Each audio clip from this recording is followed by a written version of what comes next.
Today's date is June 20th, 2025. My name is Jacob Stickle, the Assistant Archivist here at Warren County.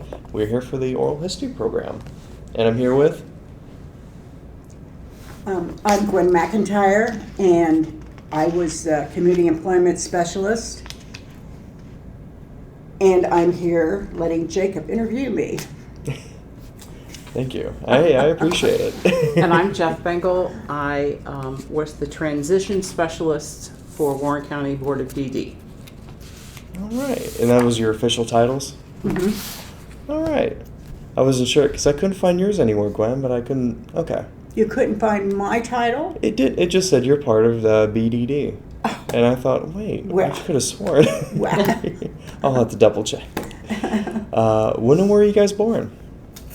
When? You don't have to say when. No, you can just say where. I don't care. I was born in Richmond, Indiana in 1959. And I was born in Greenfield, Ohio in 1950. All right. Greenfield, not Greenville? No. It's by Hillsboro, Leesburg, that area. That is towards the, what is that, Highland County? Yeah. Oh, I know the area. And did you guys grow up there too? I'm or sorry. Or did you grow up there in Highland County? No, not really. We lived in New Carlisle, Ohio for quite a while. My dad worked for the Air Force Base up there. And then we moved to Wilmington. So I graduated from Wilmington. And then I moved to Lebanon in 1996. Okay. So right around the area. And Jef, did you grow up in that area too? Or were you A little bit, a few years. I had one of those childhoods that would get me a car on Oprah. So it kind of bounced a bit, but I've been in Cincinnati since I was 13. Wow. Oh, wow. Yeah. So, oh, wow. That's a long time. All of you. Yeah. Mm-hmm. So was that a long drive for you from Cincinnati? It's probably 25, 30 minutes, right? No, I'm in Deerfield Township now. I've been. Oh, I see. When my husband and I got married, we had an apartment for maybe a year or two, and then we bought our first house out in the Landon area. Yeah, yeah. And then we built 3 different houses, and all of them in that same area. You must have really enjoyed it then. If you guys kept building houses around. It was right there. You knew where everything was. It's a pretty area. It's easier for him then. Yeah. Were you in Lebanon the rest of your time here, Gwen? Because I didn't realize. Yes, I'll be here until. Fair Pardon enough. me. What jobs did you have working to prior? And let's start with Gwen. Well, you want just the one previous to the... Oh, you can go down the list if you want. Whichever ones you felt like had an impact on your life or the job. Okay. At one point, I worked, when I was in high school, I was in an organization called, slipped my mind. Anyway, I worked for a colonel over at the Nike base, and as an assistant type of thing, and then from there, after I graduated, I worked at Clinton County National Bank, and I ran the collections and in master charge and set up filing systems for them. Yeah, okay. So, and after that, I didn't work for a while, and we moved to, after I was married and everything, we moved to the Clinton, Massey area. My kids went to school there, and I wasn't working, so I got involved with boosters and kind of ran the refreshment stands and ordered things, and went from there. I was a treasurer of the boosters, and then finally the president, or the principal came to me and said, why don't you go to work for us and work at the Nike Center with a special needs child? I said, I know nothing about special needs kids. And he said, it's easy. All you have to do is follow what the teacher says. Not true. Goodness. But anyway, I did end up doing that. So I worked at the Nike Center with a little autistic girl and learned so much.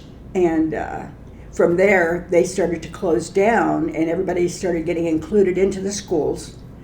And my little girl was old enough to do that. So I was going to be out of a job, but Clinton Massey offered me a job with little pay for an experienced aide. And I said, I don't think so. But anyway, our superintendent called Warren County and said, I've got a girl for you that I think you're going to really like. Oh. So I sent my resume over, and Warren County hired me in August of 1996. All right. Interesting. And you said Boosters what was Boosters? I didn't quite catch I'm sorry. that. Boosters? Oh, I'm sorry. Boosters are an organization of parents that help the kids with sports events and fundraisers and running refreshment stands, I see. taking tickets, anything the kids They're need. kind of the backbone of the Yeah. sports stuff Oh, at the okay. schools. Yeah. Yeah. Okay. And Nike was just doing some work with people with developmental disabilities at the time? Not at the time. Oh. I did that first, and that's when he wanted me to go to work for him. Oh, I I had see. worked as a couple of years in Boosters, and he came to me. And I started substituting as a secretary in the school system, Mhm. but I really ran the Boosters and stuff, or was very involved with them.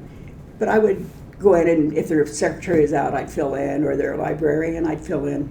Oh, all right. Just- So, Didn't you also work for a county or a village or something? that's when I was going around setting up their filing systems at the different banks. Okay. All of Clinton County's banks I traveled to, Clinton County National. And I would set up a filing system for them in regard to master charge. So I also did collections, which I hated. Yeah, Hated it's calling up people, Yes. trying to get, yeah. And I am a sucker for a sad story. I am too. I really am. I understand, so. It much better suited in the position you ended up as opposed to. Yeah, I didn't like that. I wouldn't have either. And Jef, where did you work beforehand? Oh, I did all the regular pre-professional jobs, waited tables. I modeled for Sears, like 100 years ago.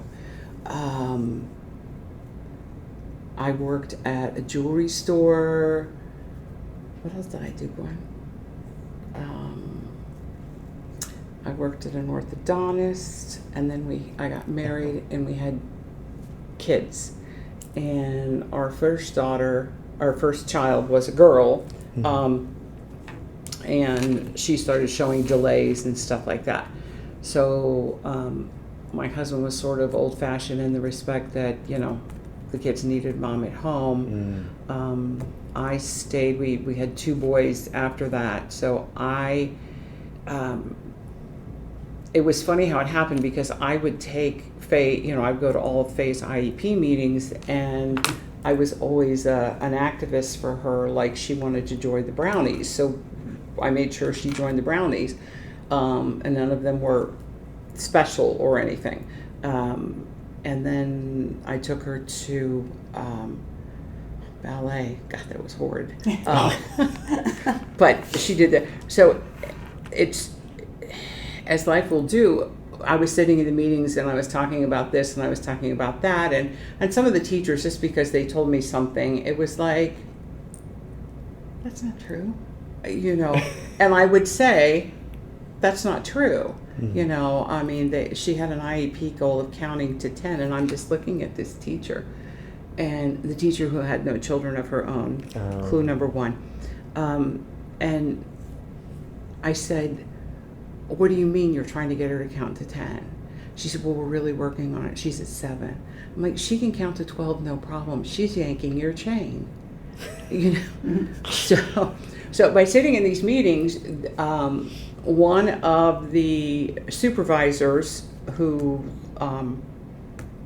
she was in the education division. This is when DD still had their own education division before the state came down and separated all this stuff. And I had just put my last child on the bus for kindergarten. And my phone rings. I'm ironing 3 items. I mean, it was like all of a sudden I didn't know what to do with myself. Oh. And I get a phone call, and it was Tina Allen. She was, I forget what her title was then, but she later became the director of education. And she said, we've got a girl who was a teacher's aide, and she broke her leg playing softball, and would you like to come in and work? I don't know. It was like, and it was full time, 7 to 3, I think were the hours. And I'm like, yeah, okay, I guess. Yeah. So I went, and I called my husband, and I said, I'm going to go to work. And his first response to me was, well, you don't have Faye's room wallpapered yet. She'll live. I just... So I went and I started working in now I had been to Faye's classroom, so I had some exposure to people with other disabilities than Faye's. Mm-hmm. Faye functioned at a moderate level. She's somewhat independent. So they put me in a classroom with the severe, physically challenged, and I walked in and I looked around, and my first thought was, what the hell?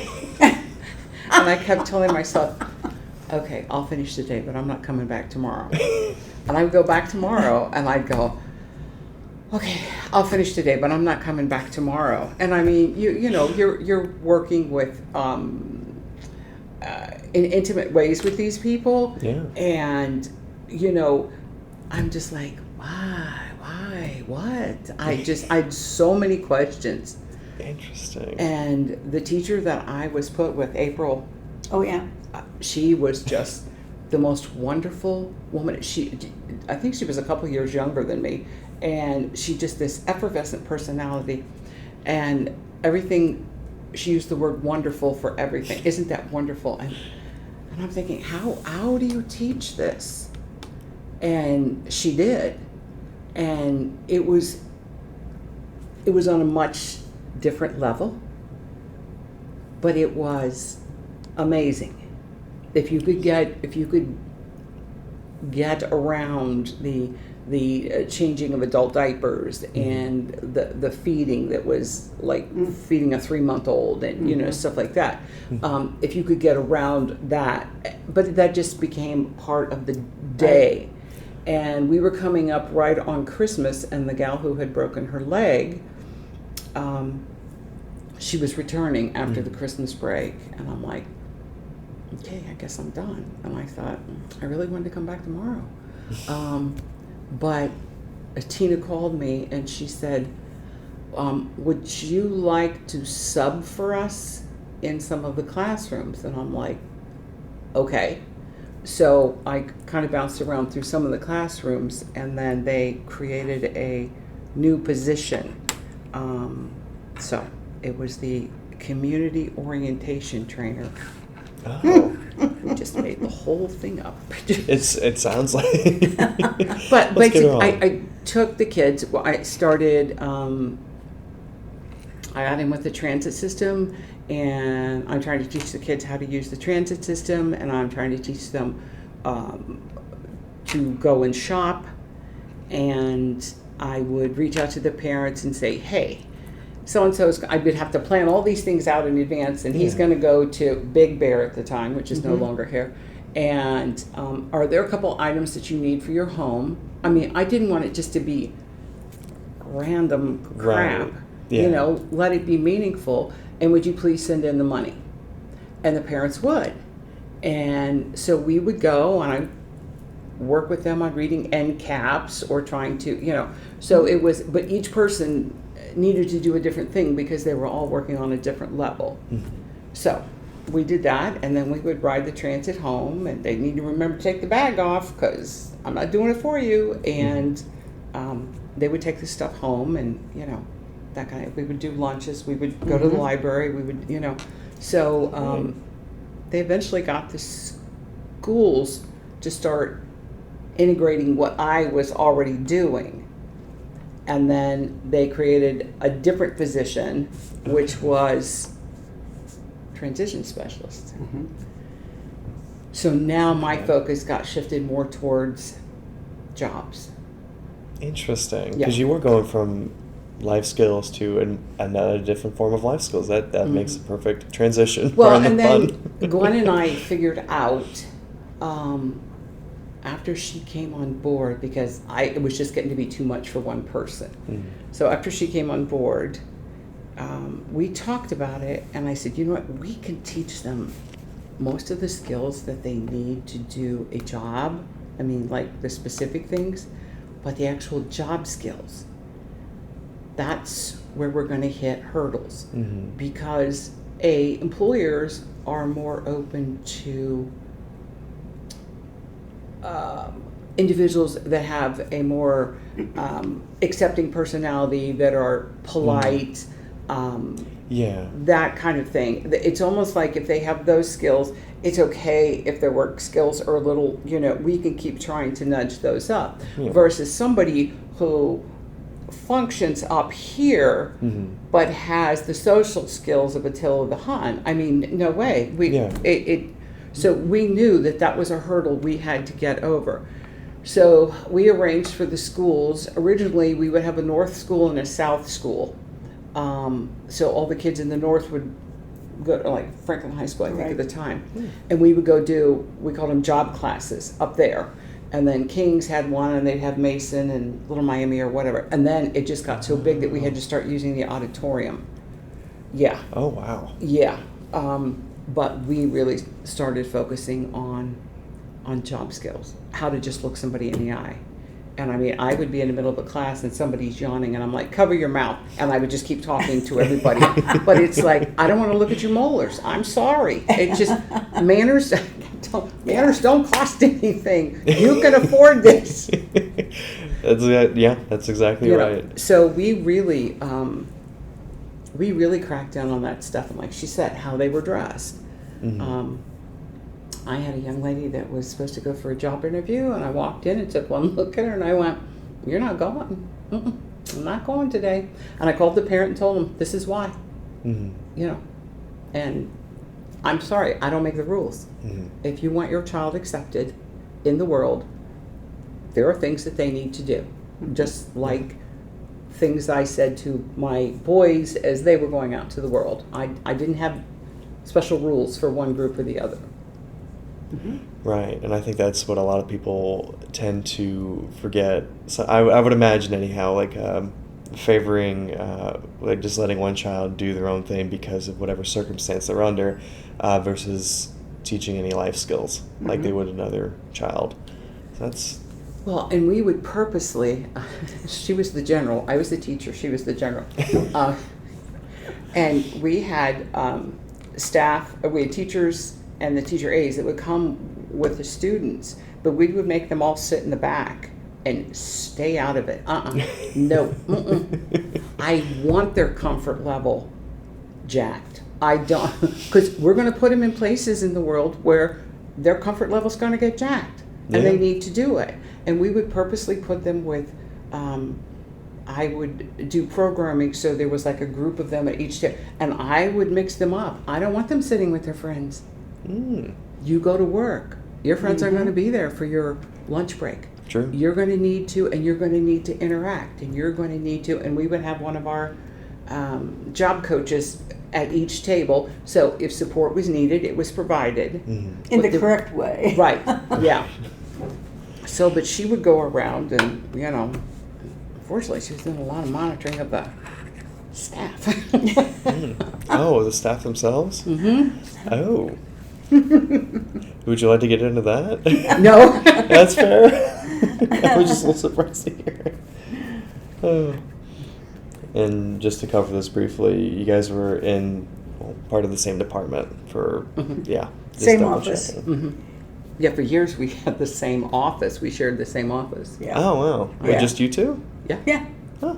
Why not? In every building, and sometimes 2 or 3 times in one building we get moved. But we were always together.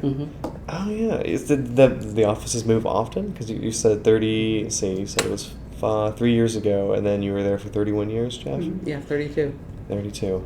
And yeah, because my first building was the Green Knoll building. That's, yeah. That's it was where we green started. at the time. Yeah. A really pukey green, but it was green. It was called Green Knoll. easy to remember, at least. Yeah. And that's where we were. And then we've We've moved. moved to almost all of them, Mhm. except Kingsway.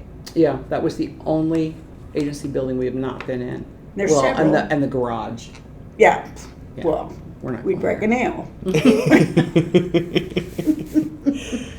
Let's see, the buildings right now are like the one right in front of the health department. And Yeah. you mentioned green mold? Green Knoll. That was the Knoll. one that's in front of the health department. They What- call Oh, it that something one's- else. But it used to be called Green Knoll. What do they call it now? Banta Center. Banta Center. That's right. Okay. Yeah.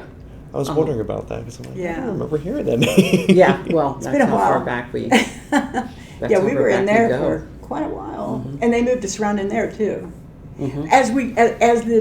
As the organization grew and Mhm. different divisions was part of the reason for all the moving.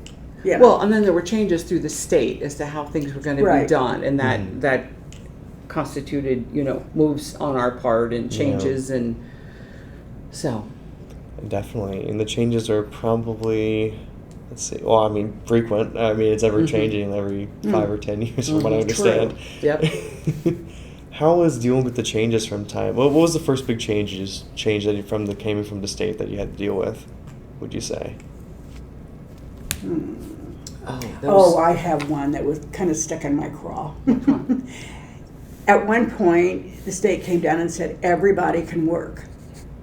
Okay. Obviously, they've never been in our field. And we try to give them a chance, But I'm going to tell you, there are some that cannot work. They just can't. Yeah. And no matter what we do for them, some just aren't able. So that's really not a very good statement. But it made our supervisors a little panicky about, okay, we got to try. And sometimes you go in and take somebody that shouldn't be working, and we knew it. We do studies with them, and we do tests and really talk to them, or we knew the kids. Mhm. And you take somebody in that can't work, and sometimes the employer would not like it, and then it would be hard for us to get back in there. yeah, you could burn a site. Yeah, that's what we call burning a site. Yeah. And we knew it.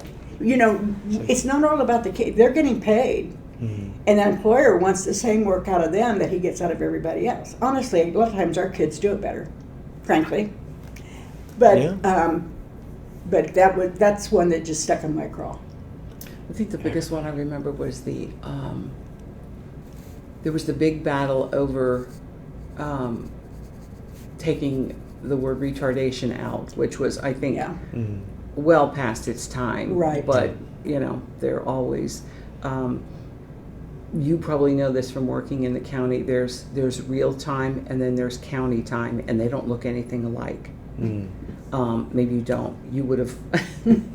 But it just in the, I'm one of those people like, okay, let's go. Okay, here's the plan. Here's the goal. This is how we're going to do it. Let's go. Yeah. And there's always, well, you got to wait for this, or you got to wait for that. I'm like, Oh, yeah. are you serious? I've had children in less time than this is taken. But they came down. We were getting a certification. What was that called?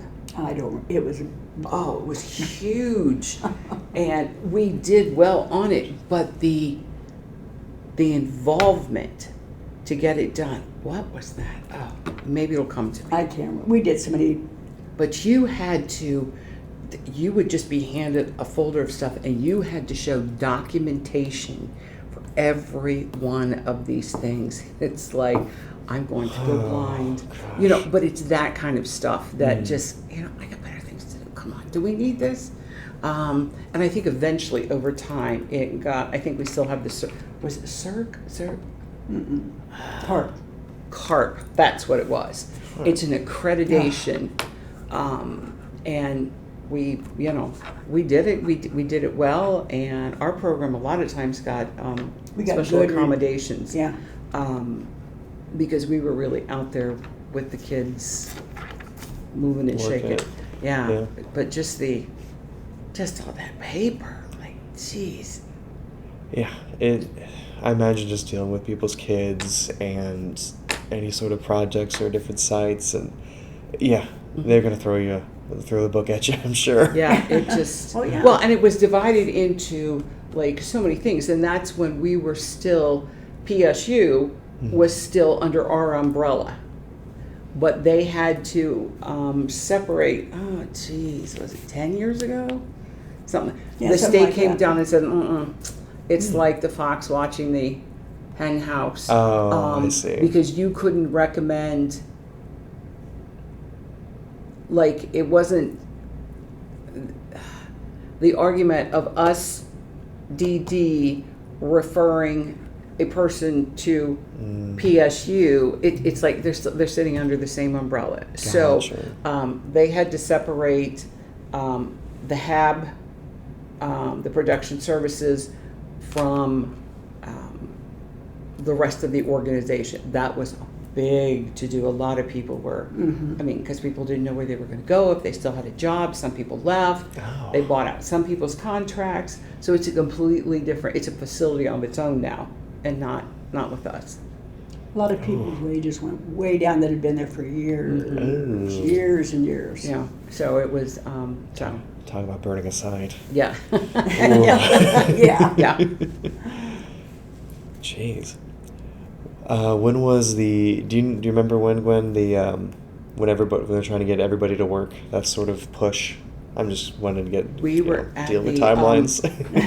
We were at the building across from the Y. Yes, Deerfield. Yeah. We had offices right across from the Y there. Oh, okay. In the Deerfield, yeah. We were in the front, and the PSU people were in the back. Right. Who was Senator Kasich? Hmm? It was something that came down from, I don't know. It's like people that sit up in ties and shirts, bring up these lovely ideas, and it's supposed to trickle down, and the people in the trenches are just standing there going, We knew that wouldn't work. I mean, we'd been in it too long, Right. you know. Now, did I think that there were more people that could be out working? Yes, but it all comes back to the almighty buck. Who's going to fund it? Who's going to, that's usually the first question. Okay, yeah, that's a great idea, but who's going to fund it? Yeah. But if you've got someone that's high on the autism spectrum, maybe there's some DD involved in there too. There's a whole bunch of stuff going on. You can't just pick them up and go get them a job bagging at Kroger's. Doesn't work. Right. It's not going to work. Now it has to be a very specified job, and I'm not saying it does. But for those with moderate abilities, I think that that is a good possibility. Those with more severe physical, Yeah. Yeah. it's like, We've got kids working that are in wheelchairs, and we would rather they were all working, but it's just not reasonable. I mean, for some. Right. So. well, and then how many staff are you going to need to support that person? Yeah. Are they really independently working if you've got somebody attached to their hip for the rest of their life? The answer is no. Yeah. We had one person that had problems, and Jef and I took her together because she did have problems. And after we got her going, Jef said, I think I'm going to pull away. So we tried. It did not work out, and it was a pretty simple job. We knew to start her out slow. But we do try with the kids that people don't think are going to be able to work. But Right. yeah, and like we said, it can burn a place. An employer says, oh, I don't want any more special needs. That's way better than it used to be years ago. You talk about tough then. Oh. Goodness. Yeah. People would have said, why do you even have them out here?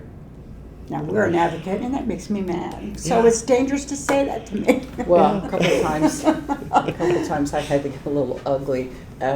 We had, at the time, Kohl's had just opened up a store over in Governor's Plaza, and they had a couple of their mannequins sitting in wheelchairs. Okay. Okay, I'm like, okay, fine. So we tried to get somebody in there, and I forgot what they were fighting me on it, and I finally called the corporate people, and I was like, you know what, if you don't want to hire anybody with a disability, that's fine. I said, but you better get your damn mannequins out of the wheelchairs, because you're not doing what you're, I mean, we're not doing this. We're not doing this. Yeah. And then Kings Island, who has turned out to be, we have had kids at Kings Island for what, 20 years? Oh, no, Jef. 25? No. We've been out there, this is our 28th year. So Wow. I decided we needed to get some kids. We had high school kids that wanted to go to work like their friends and stuff. They needed some support. It was a doable thing. It was really a doable thing. Mm-hmm. And we would see the kids in job class and go, you know, that kid could probably do Kings Island. That kid could do Kings Island. We run it down. So I called them, and this woman would talk to me, and then it got to the point where she wasn't taking my calls. Oh. And I'm like, no, we're not going to do this. And I document everything. So I would document what time I called, did I leave a message, did I speak to her, how many messages, how many emails.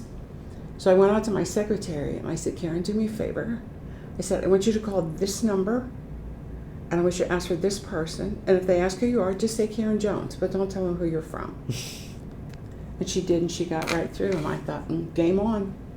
So I went right up the chain, and I said, you need to take that disclaimer on the back of your files if that's what you're going to do. We got, I think, 5 or 6 kids in that summer, and that higher up person did the interviewing. And oh, wow. A funny side note, one of the girls I had brought, a young lady with Down syndrome, and she was sitting there. I was sitting in the interview with her, and the woman says, so-and-so, you want to work here this summer? And she looked over at her, and she goes, yeah, not really. And I'm like, yes, you do. We could write a book, and it would be funny.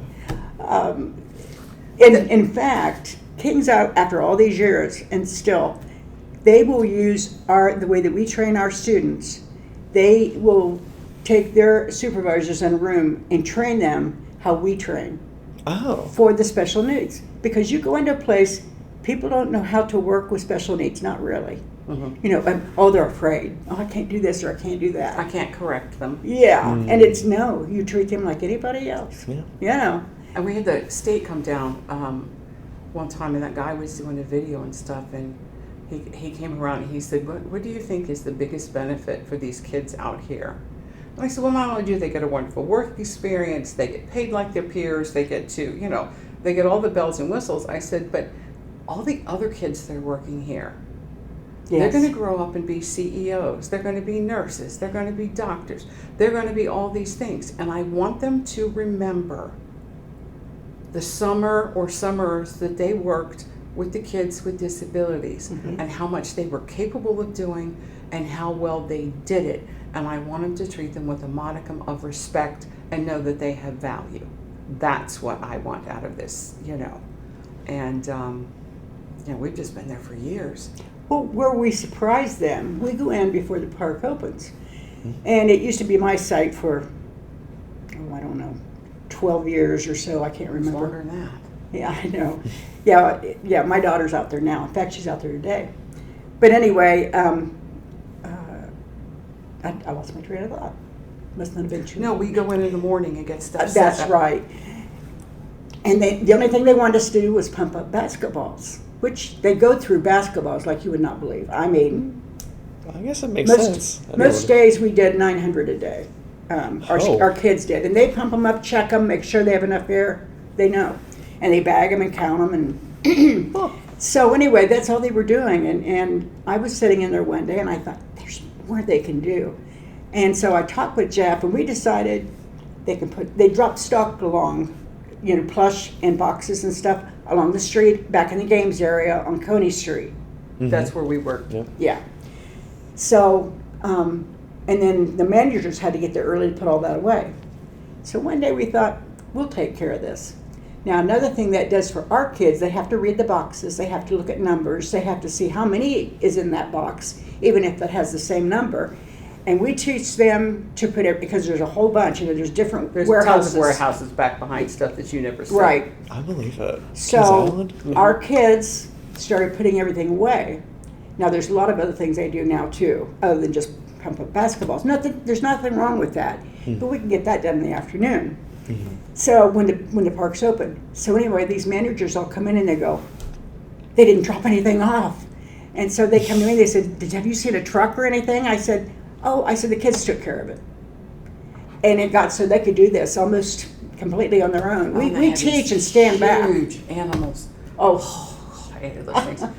They would take in at night.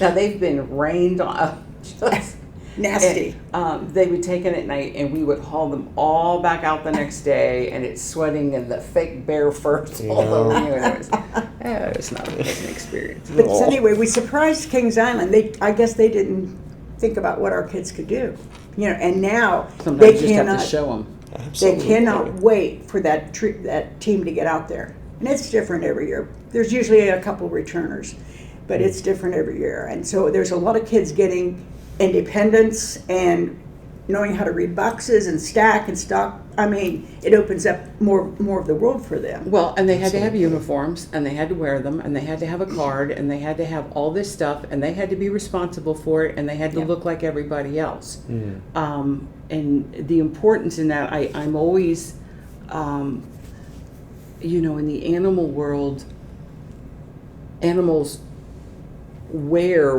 what puts them in their environment safely. Humans don't. And so much of the time, because of group homes, lack of finances, take your pick, our kids stand out because somebody didn't take the time. They're in clothes that are maybe dirty, that don't fit, that don't match. Okay. And they tend to travel in packs. And it's like, you could be in Kroger's and there's this whole group of kids over here. There's the DD kids. And they're not given a chance to blend into their environment like the animals do. And that's what we always wanted for them. Don't stay. I mean, there's some things, people are going to notice about you, but just smile, say hi, introduce yourself, eye contact, shake a hand, hold the door. You know how this goes. We never wore our DD tags out there. We never wore our tags. That had our picture and our agency on it. We didn't want them to. We didn't want them labeled. Stigma. We had a regular Kings Island name tag. Oh, it said manager, but still. gets the point across. Yeah. Yeah, I guess we didn't want to have that. Yeah, you didn't want to show that stigma out to people. Okay. We were proud. We're very proud of that of that site. It teaches them so much, and we do send them across the park by themselves sometimes, and they learn the park depending before on they their do that. on their skill set. Right. Usually we send them in pairs, but they're delivering stuff, and we're watching our watches. But anyway. And we've always made them wear a watch. Yeah. Oh, smart. And they'd say, well, my kid can't tell time. Well, they will, because they'll figure out what it looks like on their watch when it's time for lunch. That's what it looks like on their watch when it's time to start getting things closed up to go home at the end of the day. Yep. My kid can't handle money. No, they may not be able to handle money or count money, but they know how many quarters it takes to get that soft drink out of that machine. Yeah. Now, just because they don't know the big picture of it doesn't mean you can't niche things out for them that are real in their life, you know. And all of a sudden, you'd start seeing about 11 o'clock that I wouldn't have to look at my watch. It's like, it's working on 11. when we go to lunch, we can talk about Kings Island all afternoon. But anyway, when we would go to lunch, we do not pay for their meals or help them pay for their meals. They get what they want, and they go up to the cash register by themselves. Now, there was one time I had to go in. Somebody came and got me and said, Gwen, somebody's got a whole tray full of food and they don't have enough money, and there's a big line behind them. And I thought, oh my God. And I went back and I said, okay. I said, you know you don't have enough money for all this. I said, you need to put something back. Now, I could have paid for it, but what's that teaching them? You know, oh, Gwen will pay for it. I'll go ahead and get it, you know. And I don't know what the line thought, and I hated to do that, but it's a teaching thing for us. We're teaching everywhere. Right. So. Right. That's all it is. And then I think any Sure. understanding person would look at that situation and be like, oh. Yeah. No? Well, I guess if it's on Kings Island and it's on their entertainment time, you might lose it a little bit. I know I mentioned this to Gwen, but my mother works in mental health. Okay. So I get an idea of something similar. That's funny because we got, so Warren County will put up a levy for mental health services, and I'll get a friend call and go, I voted for you guys today. Sorry. I mean, It's I don't know not how quite, I don't know how many times I've explained this to you. Right. Thank you. I'm sure those people will appreciate it, but it's a different animal. And it's just like, that's the confusion in the world. Yeah. Right. And, quite honestly, I remember we were having a meeting with a supervisor one day, and I said, you know what, Don, if you don't know somebody in this field, why do you want to know about it? People don't. They just don't. And I mean, it's almost like, it sounds bad, and I think we've progressed some, but not enough. It's almost like, I don't want to catch it, so it's a balance. Yeah. And then, I don't know how many times I've been someplace, and I was on a cruise ship with my husband, and this lady asked, so what do you do? And I just try and give these small lists. I don't want to have this conversation because everybody's got a cousin's best friend's brother's friend who, and that makes them an expert. But the thing that you get from people is, God love you. Oh, yeah. And You I must remember, be an angel. Yes. Good for you. And I remember saying, no. God love the guy that comes and picks up my garbage in the summer with the maggots on it. Now that's something. That's to God love you. Yeah, we get that a lot. I can only imagine. I mentioned my mom works in mental health. She does she helped in job transition for those guys, and that's why I was mentioning that. Not only because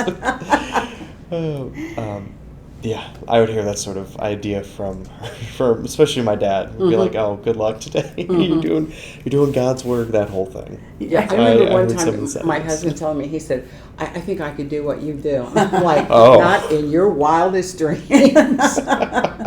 You'd be fired in 15 minutes. He couldn't take it. No. Hell of a statement. Yeah. Hell of a statement.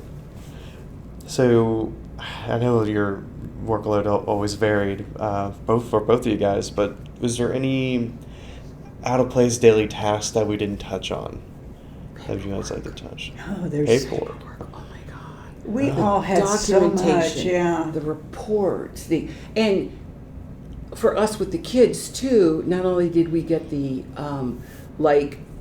agency type paperwork that was required, but we were constantly sending reports home with the parents. So I would do quarterly reports. The job coaches would give me their notes. I would document all their notes. And then quarterly for, how many kids did we have? 70 at one point? I thought it was more now. Because you did 2 classes. Oh, that's right. Oh, God love me. I would write these quarterly reports from the parents. So when they got the report at the end of the year, they're not going, what? And as a parent of a child with a disability, sometimes it's hard because sometimes the news never seems good. Oh. Or it's like, yeah, well, not much has changed. So I always tried to find something that I could give back that was positive. Okay, and I would just say, and just rewriting these things so it wasn't, did this, didn't do this, I love to say he accomplished this, or his numbers improved greatly on this, and then just say something like, and we're still working on, this, or maybe we're still having a struggle with this. But that was also information too that I wanted, like the transition coordinators and stuff, to have, so when they wrote the IEPs, they were they had a better handle on what was going. And I always used to like to we did roll call every single class, but sometimes I would mix it up and ask them, instead of saying your name or I'm here, are you having turkey or ham? Or what do you want for Christmas? Or where do you want to go for this or something? And some of the answers were like so off the board. But I always made note of those and included them in the report. So there was something light and, and the parents could go, he said, what? That kind of thing. So, but the paperwork was unbelievable. I didn't have the paperwork she had. Thank goodness. What was the difference between the load? Now when we got where they're at now, we had different offices, which just upset me terribly. But anyway. Yeah, on different floors too. Yeah. It was like the divorce. It was. We had to have coffee in the mornings and we'd discuss problems we were having or just chat, just to get us over the hump there. Yeah. But anyway, I did all the scheduling for the job coaches. At the time we had 10 job coaches. Later on, we had 10 job coaches. So I would interview employers. I would try to find. Now this is for the teenagers. There's job developers for the adults. It's different. Okay. So for the kids in school, I would look for jobs because I'm trying to set up jobs that are 2 and 3 hours for a couple times a week. Yeah. Because we're pulling them out of school. So I would set up a schedule, and it was always like a puzzle to me. So I enjoyed it, but sometimes the coaches wasn't. They didn't like it. Well, I did a lot of the. Like for Kings Island, getting all of the applications and stuff done, and I mean, she would deal with a lot of that. I could feed her pieces, but I would do the applications and all the paperwork because if I sent it home, I either wouldn't get it, it would be wrong, or they would mark things that would cause a lot of problems. So I always did the applications and sent them in. And then I would give Jef, she would do the transition piece on it, and there was paperwork on that, on transportation and all kinds of things. So there was a lot of paperwork, and for each student, we carried a lot of paperwork to make sure. Yeah, because when you're out in the field, you're a one-man show. Yeah, you're by yourself. Yeah. So I would do that, and a few times I filled in for her for doing job coach or doing job classes, but I was a job coach first, and I was out in the field every day. Jef job coached at first too, and we'd have stories. We'd come in and tell each other these stories, and we'd laugh and laugh and laugh. Yeah, because that's all you could do. Well, I mean, some of it wasn't funny, but it was, Oh, yeah. So, but, as the agency grew, then my title changed anyway, and yeah, mine seemed to morph. Yeah. Not the title, but just your duties. It sort of morphed into more paperwork, more PR, that kind of stuff. Yeah. So I mean, there's a lot involved. It sounds like it was pretty easy, but I remember when I had to turn in for my evaluation, they gave you a paper and because they don't know everything you're doing. And I would add to it, this is what I'm doing. I would make sure the parents were getting the calendars, what days they work, stuff like that. Yeah. And scheduling job coaches, 10 job coaches, juggling them in a 6-hour day was tough. Not every day, 10 coaches, but for the week. And but I always enjoyed doing that. And that's why I worked as long as I did. So I would have worked longer. I had some health issues. So anyway, I'm trying to think. I think I was a community employment specialist for 10 years now. Oh. But before that, I was job coach. Okay. She taught me. See, again, it's my fault. And we were always a little tougher because we raised a bar. We wanted the kids to be here because we knew there was more there. We weren't babysitters. We never did their jobs for them. We would maybe show them one time or whatever, but we wanted them to do it. Think. And we'd say, look at that, what's wrong with that, So it was a good job, and it taught the kids a lot. Yeah. And it sounds like I feel like you guys would have gotten a lot of pushback from parents, but you kept them separated. Just some? Some. I was surprised. There's always somebody who's you know, just doesn't have a... Shaving. Oh yeah, shaving. That's the one thing they would get upset with us about. 'Cause of the Employers noise? demand shaving, and the kid would come not shaved. I'd send a note home, or Jeff would, and say, you know, this, or dirty fingernails.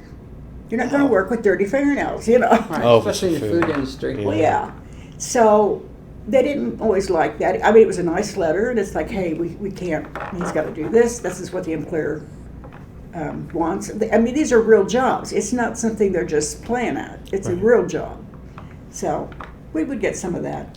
I remember one time we had done a Lebanon High School was putting on a open house, if you will, of different resources that were available, and they asked us to come in, and we had a little table set up, and there were people from the military and fire department, all these different kinds of things.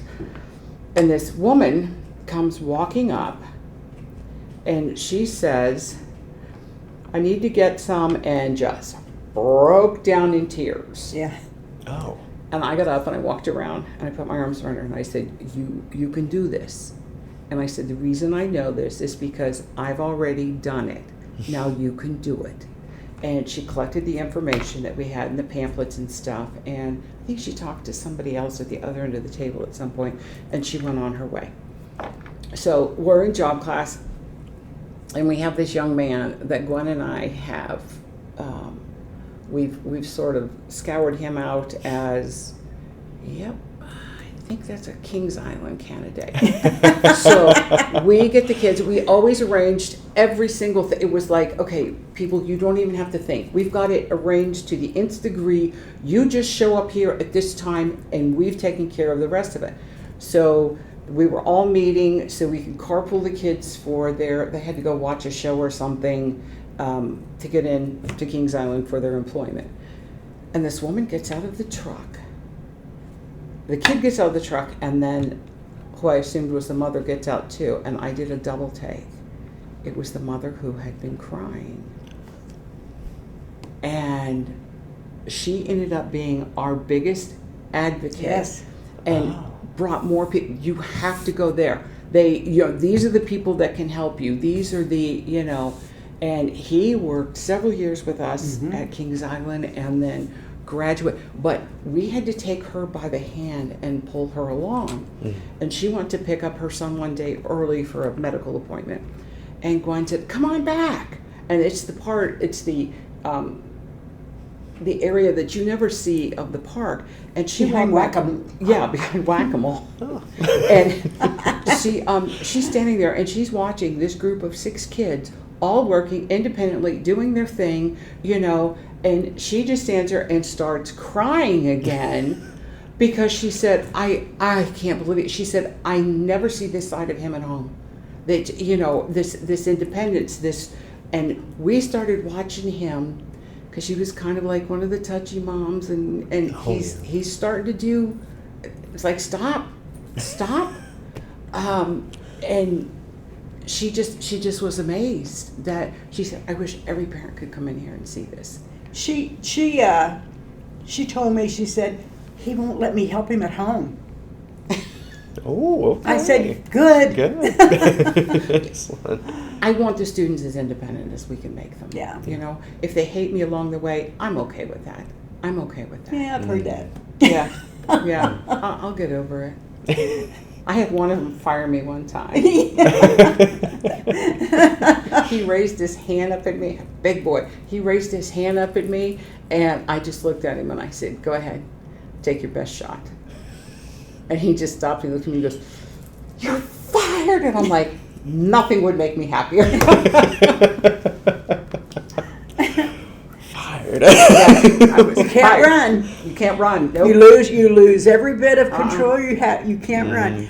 I had him coming at me one time, and I was in the warehouse with 6 kids, and he was across the warehouse, big warehouse, and he got mad at me. I was trying to instruct him, and he finally got frustrated. He was one of my favorite kids, and I'm not supposed to have favorites, but anyway, he came running at me, and I thought, oh God, I'm going to die. And I'm standing there, all the kids are watching to see what's going to happen. And finally I went, "Bee!" And he stopped. He was scared of bees. So. It worked. I said, now, after he did that, he says, Gwen, a bee. And I said, come up here and let's talk. And that took care of it. That's an excellent way to disarm somebody. Well, I couldn't run. So That's a very good point. I wanted to run. Oh, of course. Yeah. You You had to just stand your ground, and you had to get their respect. I just on silence. You had to get their respect.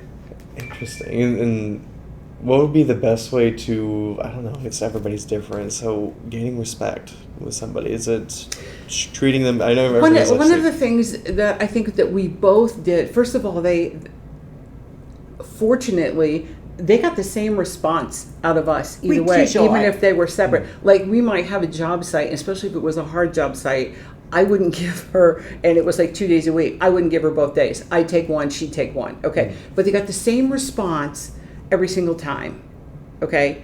So they quickly learned. But the thing that we did, I think that helped us more than anything, was we never went at it as a punishment type level. No. We treated them like I would treat you. I was firm, but it never dragged on. Once it was addressed, and over. We're moving on. But you can't wait till the end of the day, too, to address something, because for many of them, they don't know what you're talking about now. You're getting yelled at for something they don't recognize anymore. If you catch it in the moment, it's how you do it when you do it. You know, that is, and it was always, we talked to them about other things. We lunched with them. They came and told us things about their, lives and stuff. And we were, we just treated them with respect. And I think that boomeranged back to us.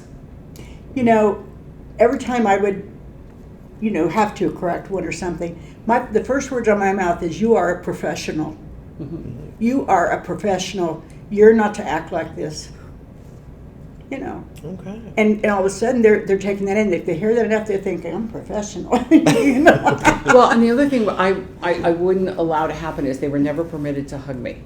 They could never have my face. I would never. Nope. They couldn't be on my Facebook page. And their parents may have had my phone number, but I didn't. It was like we kept that boundary right there, and they some of them are huggers. Some people are like, she's a hugger. I'm a hugger. But some of them would come up and start to, and I'd stick my hand out, and it was like into a shake, not like this, but like this. You're still welcome. So just those just the day-to-day respect that you would give anybody. That was hard for me. Yeah, ask them things about their life. Yeah. Well, you always said if they do this in public, they could get arrested. Our kids just are very loving, most of them, and they'll just run up and hug you, Well, they know you're not. So. Well, there was I used to get these law review things, and there was, this has been probably 27 years ago, I was reading it. It was a case in Texas, and this kid would always run at people and hug them, and then he grew up to be like this huge person, and he ran at this elderly woman and hugged her, and she had a heart attack because of it, and he was prosecuted. Oh. And my comment was, any person who allowed that should be sitting in that jail cell right there with him, because they perpetuated it. Yeah. And it, and it's sad. And you hit over that age, and now the law comes in, and they don't always look at things. I mean, there's some accommodations, but it can get ugly. Absolutely. They go hug their employer. I mean, so it's sad, really. And we would do, and then employers don't know what to do with it. And if I would see it about to happen, stop. And then the employer's looking at me, and then I would just remind them loudly enough that the employer heard, we don't hug at work. And that now I've cued the employer, this is what the expectation is, and you need to deal with it. But then you get someone like, oh, that's all right, honey. No, it's not. It just... True. Little thing I wouldn't have considered. Interesting. Yeah. Wow. So obviously you interact with the public very frequently. What part of your guys' position would you find most rewarding? Oh, gee, there's so much. Right. Oh. When I see a kid, all of a sudden, if I've been working on something, I was going to say and the same all thing. of a sudden, It clicks. they do it by themselves, and it's like, oh my gosh. you know? Or some of them, something you've been trying to, a concept you've been trying to, and then all of a sudden you just see it in their eyes. Yeah. It clicked. Or the student that was on the spectrum, and you worked so hard to build a rapport with them. Yeah. And then one day, out of the blue, they go, Jef, I'm going to my grandfather's on vacation. I had to really compose myself because I was like, it happened. Those are the things. We Yeah. always said you don't, our paychecks are never our rewards. I mean, forget it. But those things, those are the juice that keeps your engine going. We loved doing what we did. Mm-hmm. Loved it. And Minus the paperwork. we had some characters, and it's like, oh, I'm glad they're done. but we had a lot of good I kids. only had one student that last day we closed the van door and came silent. Thank you, Jesus. We get some like that. I don't think there was one hair of mine he hadn't pulled, one just angst, and just, it's like, stop talking and listen, and his parents weren't supporting it. I mean, and that's the parents. We got invited one time to go down to UC. One of the gals that worked in, she was moving on to a different position. She was teaching down at UC, and she said, would you guys come down and talk to people that are going into this field? And I said, some of the kids' biggest handicap are their parents. Yes. Mm. They do the cruelest of things for the kindest of reasons. And they don't understand that they're not always going to be there. And don't just give them a pass in life because this was given to them. Just don't do it. But it's so hard for a parent to understand that. Mm-hmm. And I quite honestly, I learned so much from my own daughter, and then as the years passed, I learned other things. I had to learn that I don't know it all. Mm. I don't know it all. Yeah. I had a kiddo working at a Subway, and he was sweeping. And the way he held the broom was the strangest thing I had ever seen. And I'm trying to, he wrapped his arm around, and I'm sitting there going, don't do it that way. That's not the right way. And I'm standing there, and he's doing it my way, and there's still crap on the floor. He's doing it his way. There's no crap on the floor. Jef, you don't know what you're talking about. They and I teach said, a lot. you go back and do it the way that you were doing. I mean, because the goal was get the stuff up off the floor. Yeah. And if wrapping his arm around that and doing it that way got the stuff up off the floor, what do I care how it looked like? Nobody's going to give him a 7.2. Right. I used to help kind of teach the new job coaches that were coming in. And one thing I would always tell them is, it doesn't have to be done your way unless they take twice as long to do it. Mm. And because they need to work at a certain pace. One thing that they have to learn, though, you can say, hurry up, let's get this done. And I said, they may hurry up for a minute, but they're going to go back to their pace. Mm-hmm. Yeah. So, always. And you got an employer, they're not doing this enough, they're not doing this enough. Well, they've got a pace. A sense of Everybody urgency. has a pace. Yeah, a sense of urgency is a very hard thing to teach. Mm. Yeah, and they're going to go where it's comfortable, and they'll get it done, but it may take them longer, Mm. But which is why the personality and the social skills comes into play to augment that. Yeah. But we used to do in job class. We used to do the big red solo cups, stack them up, take them down. Sense of urgency. You've got to time, and you teach them. Sometimes you have to speed things up. So we used to do that as kind of an exercise. Just to show what a sense of urgency might look like. Yeah. Okay. Yeah, I wouldn't have considered that because I know we sometimes take people in from Project Search, and we don't have as much of an urgency in the archives because it's been there for quite a while, and it's usually digitizing objects and material. So, little thing I wouldn't have considered. Little thing I wouldn't have considered. It's a visual for the word. Yeah. Yeah.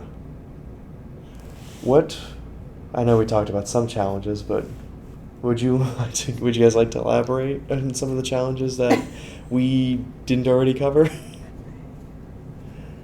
Challenges on our job? Are you talking about? I know. See, there's parents, there's paperwork, there's time.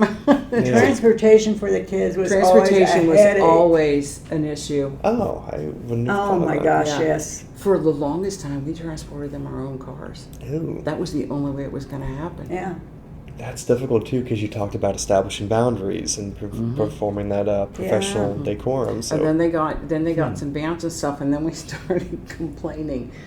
Take that logo off the side of it. I don't want to Yes. pull up in front of a school. I mean, we would pull up at the schools. We would work it out that this kid needs to come out of the high school at such and such a time and go Sure. to this door. yeah. So while we're sitting, first of all, we wanted them to have the independence of traversing that. That was a building they were familiar with, being on time. But there's other people walking around, and we didn't want them coming out and getting into a van that had that. So they eventually put something small, like right above the. Except the huge signs on the top. Well, Mine blew off on 75, and I thought, oh my God, that's going to kill somebody. And I looked in the mirror, and I never did see it, so I got rid of mine.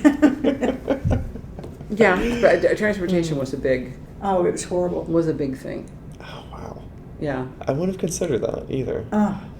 Taking Well, a and bit. then we had so we went from before we got the vans, we started working with transit a lot. Yeah. And just trying to get, because that's something that would be viable for the students to use on their own Yeah. if they had that. We did a little bit of travel training and stuff, but the problem that we had was transit was not always as reliable as they could be. No. And sometimes I would put a kid in transit and I would just sit back and watch it happen, make sure they're safe. You know, I get it, Mom and Dad. And then I would follow it up to wherever we were at. And I had a kid working at Kroger's in Springboro. And of course, I have nothing on me that suggests I don't look like anybody. And I'm standing there and the kid's bagging and stuff. And this guy walks up and says something to him. And he looks over at me and I thought, not on my watch or not. And I came over and I said, can I help you? And he said, well, I'm here to pick him up. And I said, you're 10 minutes early. And he goes, I know, but I'm here. And I said, well, and you can still be here, but he's not going until 2 o'clock. Pardon me. So when I got back to the office, I called transit office and I said, and I had a really good rapport with this one lady who did a lot of the scheduling. And I said, just let me ask you something. I said, does your employer just randomly let you leave work 10 minutes early? She said, no, why? And I said, then why do you drivers think ours employers are going to let our kids leave early? She said, I'm sorry, it won't happen again. And then you had them scared to death. Oh, That was no. UTS.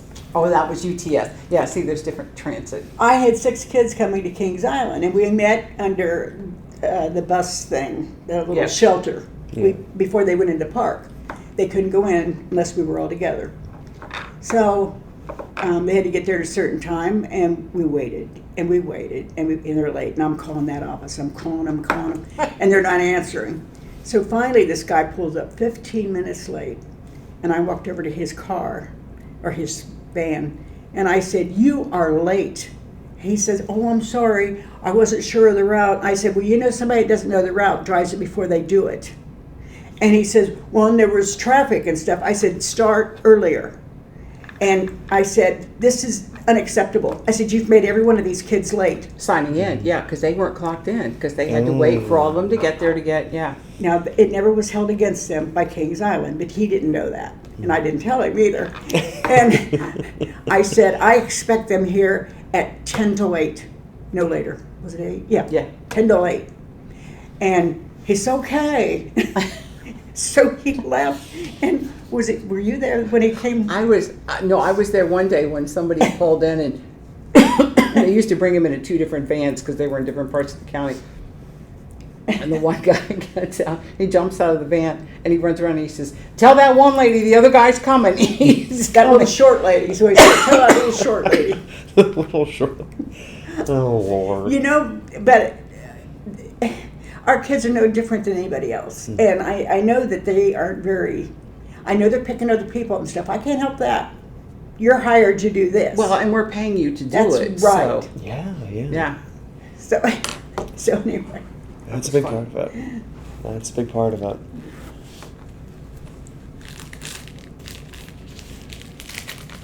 Are there any coworkers, managers, or other people you've worked with that have had an impact on you guys Oh, that you like to many. shout out? Many. Oh. Jef had the biggest impact on me, of course, when I started. At first, when I went in, I thought they were hiring me to work with a guy. and she came up to me during an in-service on the first day and introduced herself. And so then, from that minute, we clicked. Yep. We just clicked. And but there are so many.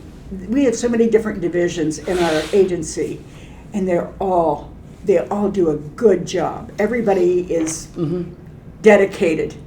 I mean, you have people that has worked there forever, and they're dedicated to what they're doing. And there isn't an area, I don't think, that we don't help in. I think Tina Allen was a big influence. Yeah. Brittany Connor, she was my last supervisor. Absolutely. Loved her. Angela Dean was my supervisor, and she was awesome. Very, I mean, she could do anything, and she knew something about everything. I mean, if you had a question, she knew the answer, and she didn't flaunt that or anything.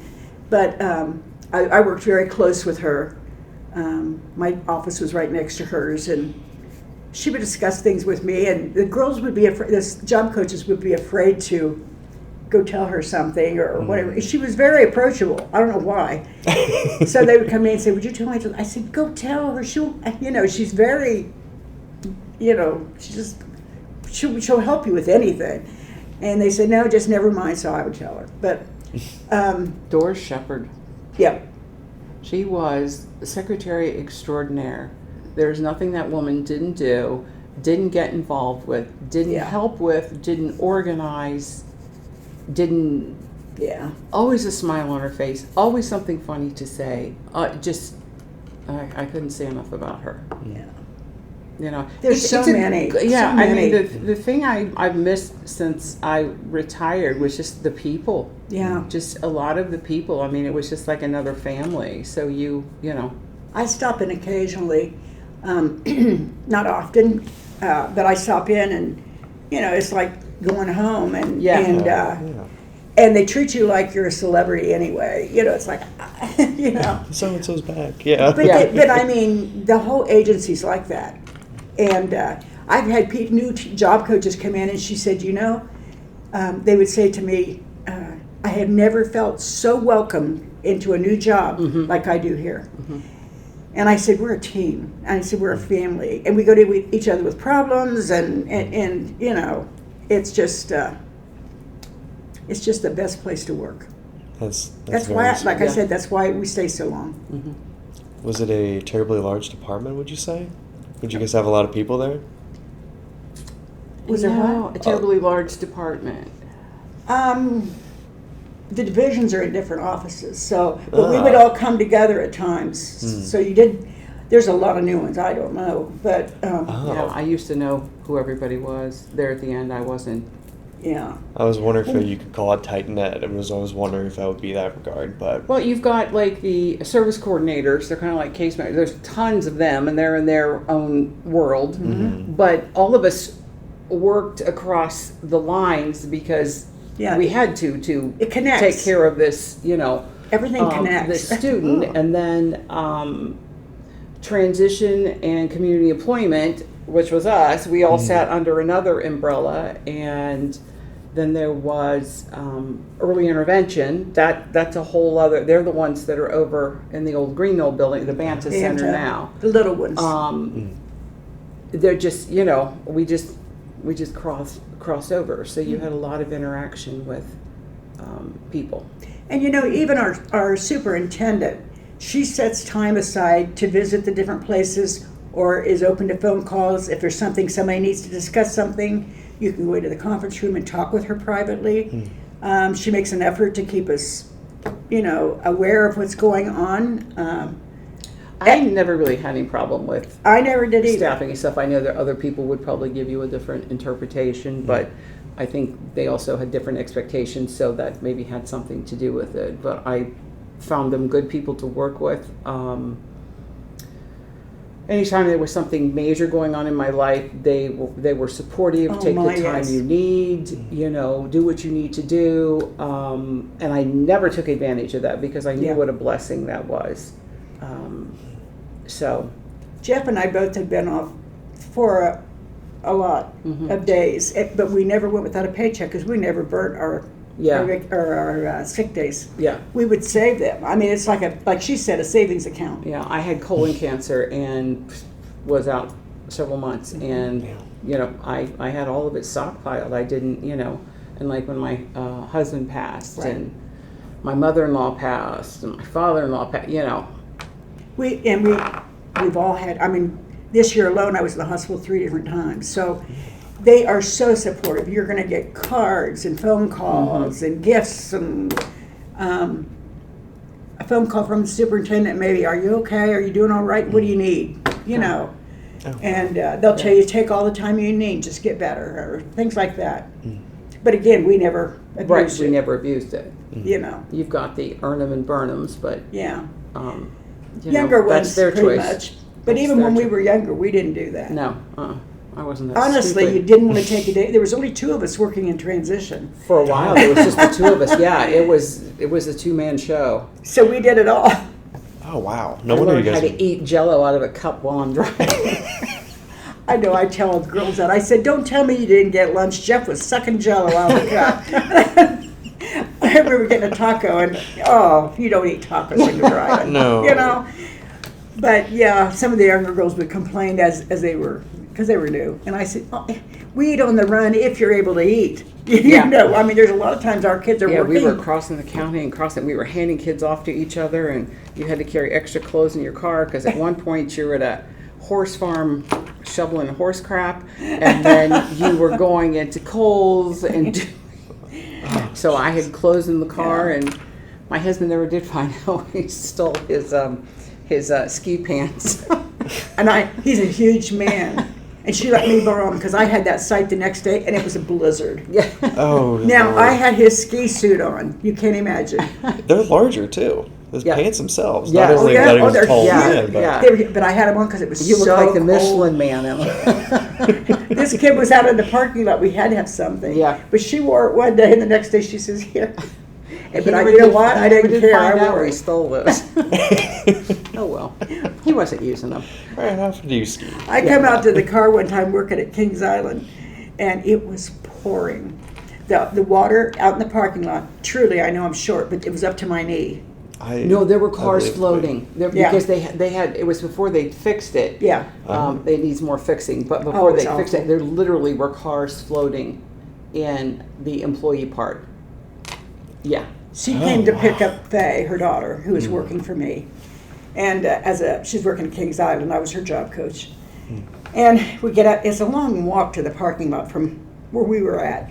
So by the time I got out there, I didn't have an umbrella. I was drenched. Well, who wasn't My prepared? makeup was running all down my face. And she rolled the window down and she says, "Do you need an umbrella?" I looked at her.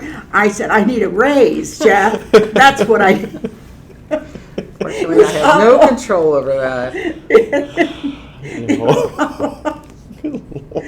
One time it was so hot out. I hate to talk about Kings Island. One time it was so hot out there. It was always hot in the summer, but You are not even. yes, I am.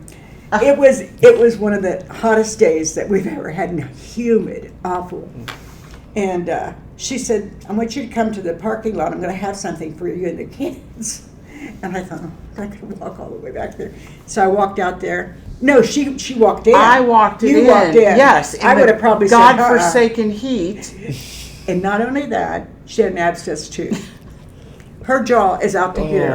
I mean, no. she looked like a I had gargoyle. been to the dentist with the swelling. It was horrible. She looked awful. And I had stopped at And she was- Dairy Queen and gotten a box of ice cream For the kids. bars or something. So She just laughs. she came out just a mess. She was so swollen. Her hair was just, and she was sweating everywhere. And she goes here, and I looked at her, and I just started laughing. I mean, belly laughing. Tears are rolling. I said, "You look so awful."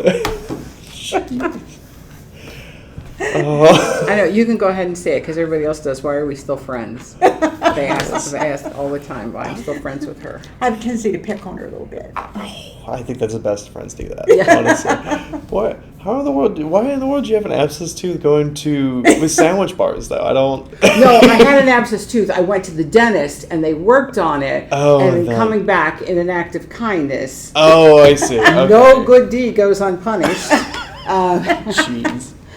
Oh, I laughed so I'm hard. moving so fast because I don't want these to melt. I want them still to be good for the kids. Yeah. And she wasn't laughing, but I was. She's just looking at me. There's nothing more to say, no. Gwen. Nothing more to say. Oh Lord. We talked a little bit about Kings Island a lot. Well, good chunk I'm of it. sorry. No, you're fine. I was just going to ask if you wanted to highlight any other sites or projects that you two have worked on. We have stories about all the sites we were at, that's for sure. But we did, excuse me, we did, Dawn, she was in charge of special projects or whatever, and wonderful woman and no longer with us. They wanted to do something with the community. So they would have what do they call that? Family Fun Day. Family Fun Day. And they would have it up at the park. There's a special park in front of Springboro Junior High. Right. Okay. And it has a baseball field and there are kids that come and play baseball, and they have helpers, other teenagers, typical peers, who help them play the game and stuff. And they would set something up every year that was like bouncy houses, and sometimes there were animals there, and we would all kinds of games. Yeah, all kinds of games and face painting and ring toss and all this kind of stuff. And the agency set it up to encourage people to come out and sort of meet us. So you would have a lot of group homes bringing their individuals throughout the county. Parents would bring their kids and whatnot, typical and enrolled.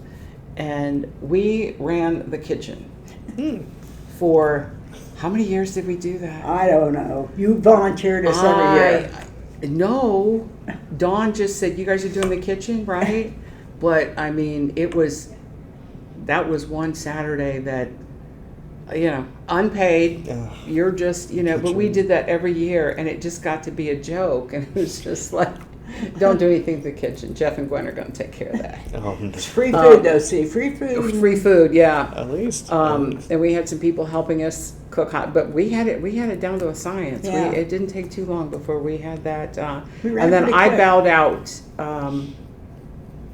You bowed out because you were starting to have some medical issues.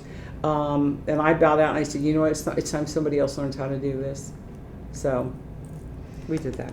Well, we did a lot all those years, I can tell you. But I enjoyed it. And they started, what was the name of that thing? They would have programming for the parents that they would bring in speakers on special topics, like usually through fall, they didn't do it during the summer months, so maybe May was the last one or something. Yeah. And we would, it's hard for parents to do something with a child of that age, and they would bring them to us. So we had a separate room that we would do activities and, sort of more fun job class for, although a lot of the same things were I'll say it was involved. geared to what they were studying pretty much. Yeah, we tried to. If they were talking about Social Security, then we would try and do something about Social Security or Medicaid with the kids and stuff like that. So we did, that was a project I don't know, it just seemed like there was a project we were there. Excuse me, can I take a break? You Oh, no problem. Here, I'll pause it here. remember what you were talking about? There we go. Oh, the memorable projects. Okay. One of the things we did too, remember the... Salt. You were talking about salt. The SALT talks, yeah, that's what those, Okay. yeah, we did those. We talked about that. That's what they were called. And for a few years, we combined forces with Kohl's, and we did fashion shows. Yes. Oh, cool. Because the supervisor at the time, she was trying to find a way to get parents in, so to bring them in so we can give them information and things like that.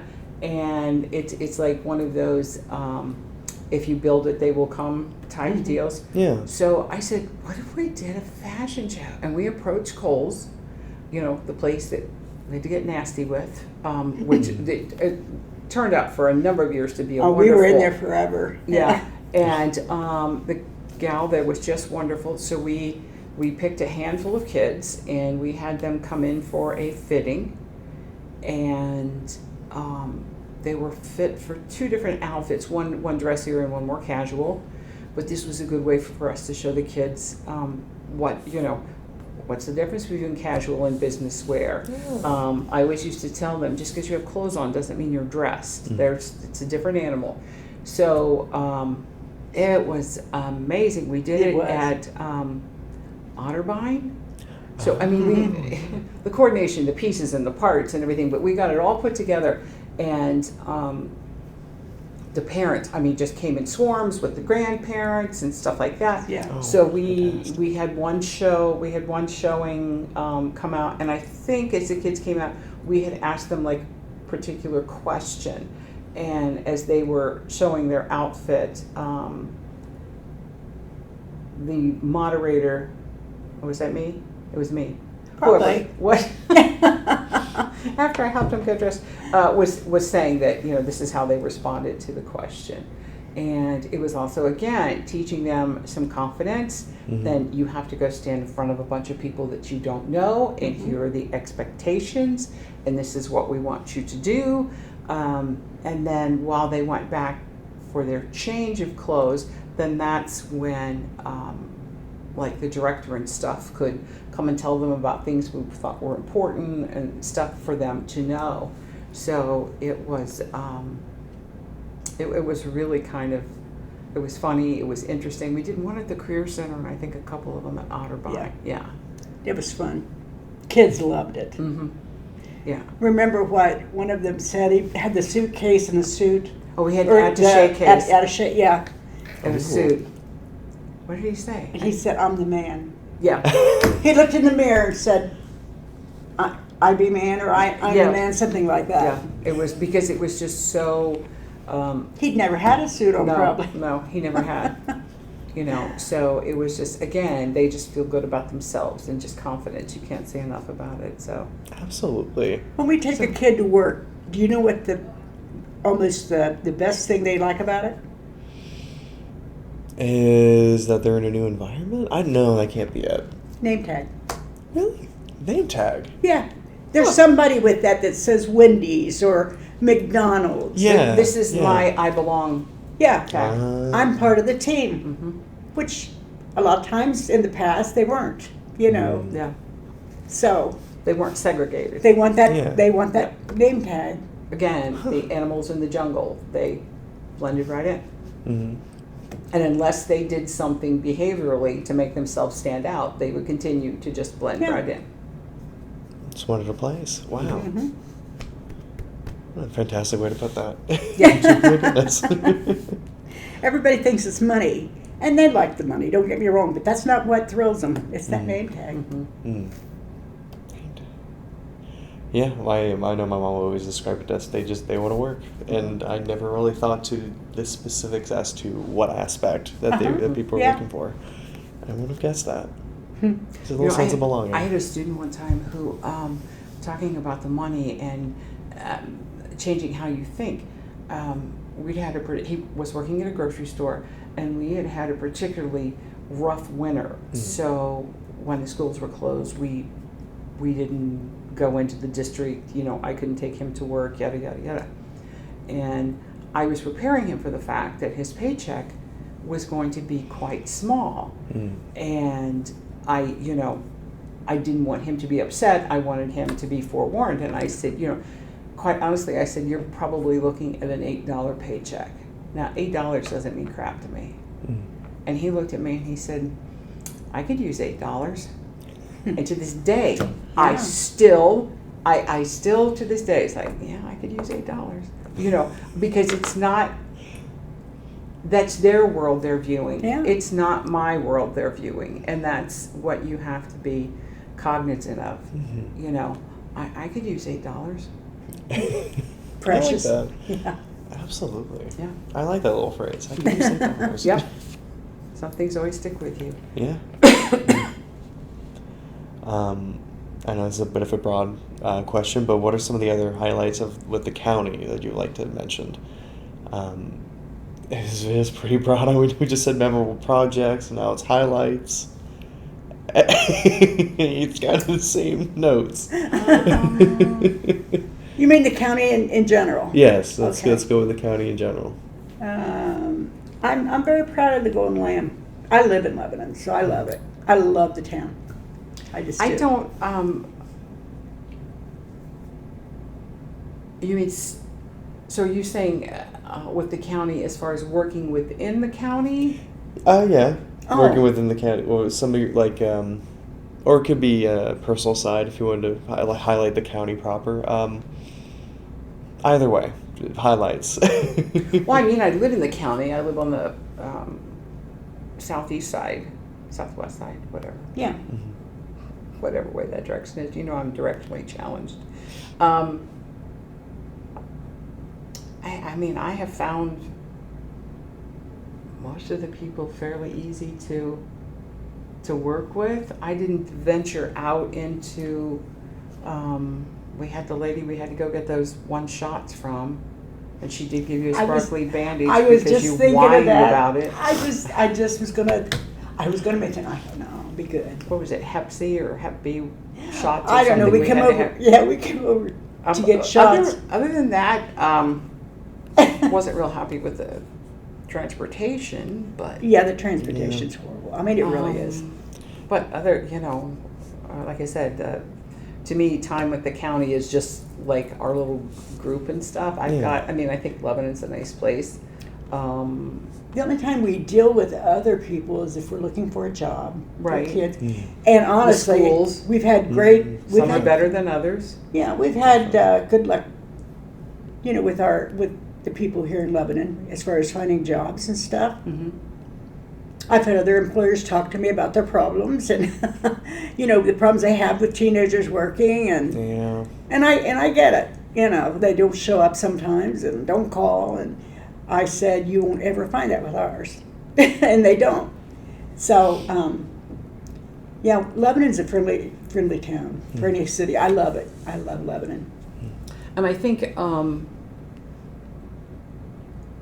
Megan Manuel, the superintendent and stuff, and our DD board, they've really brought our agency into the future, into the, you have to understand, when I first started dealing with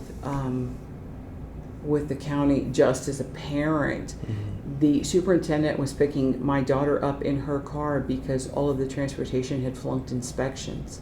Inspections were flunked? Yes. So I've seen the county grow through different things and different changes, and change is never an animal most people care for. I don't mind changes because I like to see if I'm as good as I think I am. So let's change it up and see what happens. I like that. Depends on what it is. But I've really seen the agency being pulled into, our agency with the electronics, the way we're doing this, the way we're doing that. No more of the desk phones. We've got the iPhone, all of that stuff. Although I'm a droid, I don't like those iPhones. But those kind of things, I've seen those kind of advancements. I've seen the transportation changed. I've seen a lot of different kind of things that way. So in that respect, I'd say it's been good. Yeah, and we talked about some of the policies changing throughout the years as well, but how has technology affected you guys going through the years? It's made it easier once you get past the teaching an old dog new tricks. That's it, right there. Sure. That's it. We used to say when we first got computers. First of all, I didn't take one. I said, I'll keep my notebook. And she went ahead and got one. And she said, Gwen, all you have to do is just take it home and play on it, and you'll finally get it. So she talked me into it after a couple of weeks or so. And then we would sit in the office and we'd help each other. Mm-hmm. Did you find this, or did you find, we would kind of teach each other. And we had, at one point when we were over here at Greenville, we had a phone between the two of us. It sat between our desks. We're right next to each other. Yeah, and there was a phone, so it was, so I ended up getting my own cell phone, as did you, so we could be, we had pagers. Yeah. Do you remember what those were? I do. My father worked at a hospital as a painter, and the only way to get a hold of him was by his pager. Yeah. I think I even still have that in my phone, just for whatever reason. But the phones, they took all the desk phones out. We all just had the phones. We went from desktop computers to laptop computers, right, to tablets. Being able to use some of those things for students in classes, that was, that was helpful. So, hey, did you ever find it to be an added challenge or a distraction using tablets for different? Do you call the kids that you help out patrons or clients, or the kids? I just call them the kids. Did you ever find the added technology an added distraction for the work you guys do? Definitely. It could be a distraction for them in the respect that they wanted to do something else with it than what it was designed to be doing in that particular moment. Right. They wanted to go play their games, and it was beneficial for those with communication issues. Especially, Yeah, those were helpful.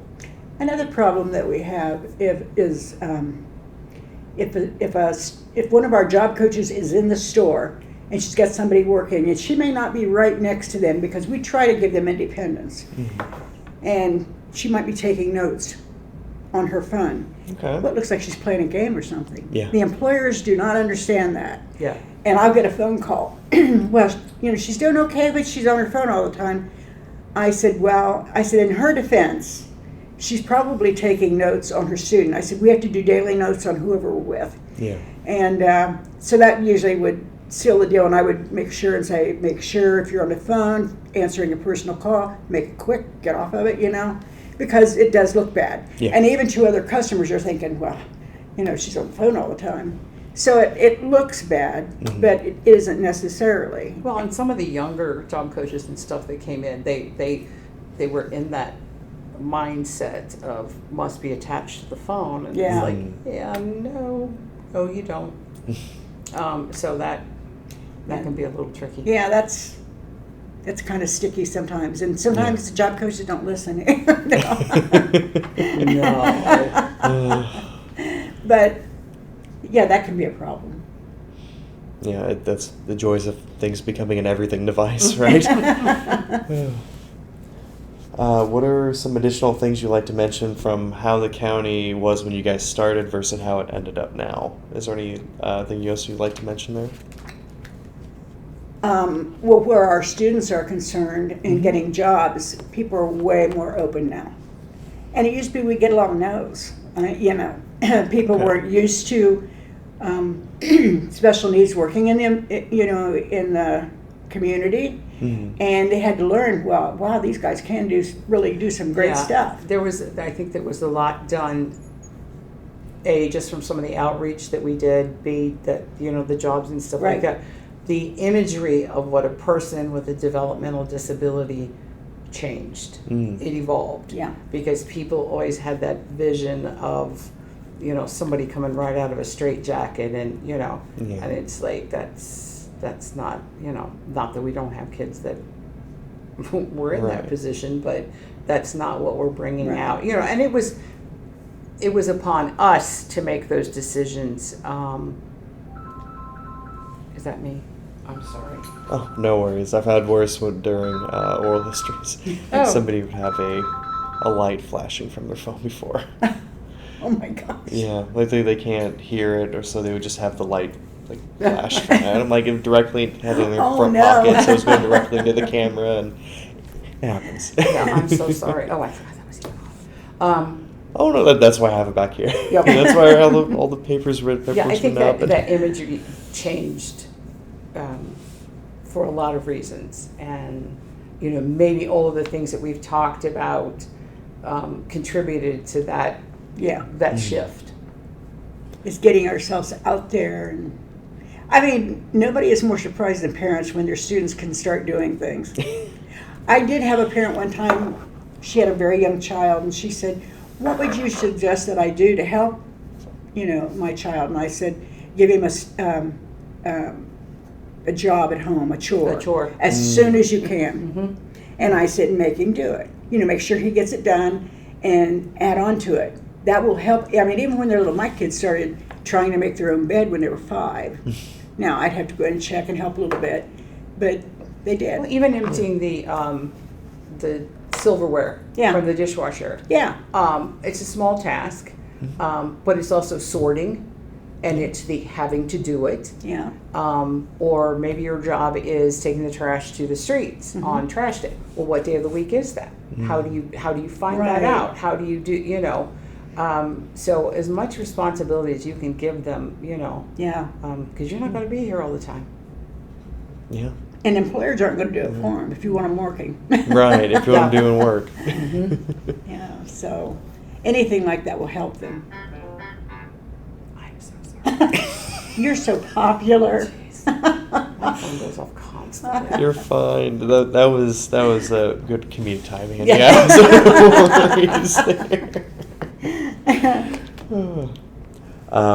Is there any significant things that you would like to highlight during your time in county government, like significant meaning, where national affairs, like it could have been 9/11 or the recession, or any policy we didn't touch on already? I think the ADA Act was the mid-90s, I think. Early 91. 90s? 91, wasn't it? I don't remember. I think it was. Yeah. Talk about that, how it affected that, your guys' work there, or that sort of thing, national affairs. No, I mean, I remember where I was 9/11. I was working, and I was in school. you are such a liar.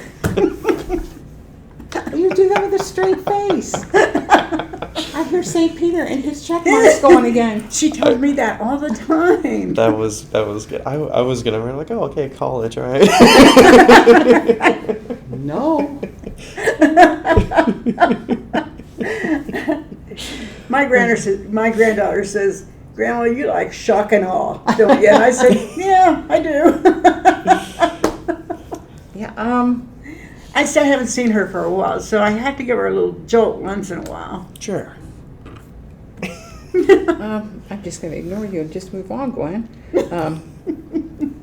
No, I don't know. I mean, things just happened, like life happens, and you deal with it at the moment, and you move on. COVID was a horrendous.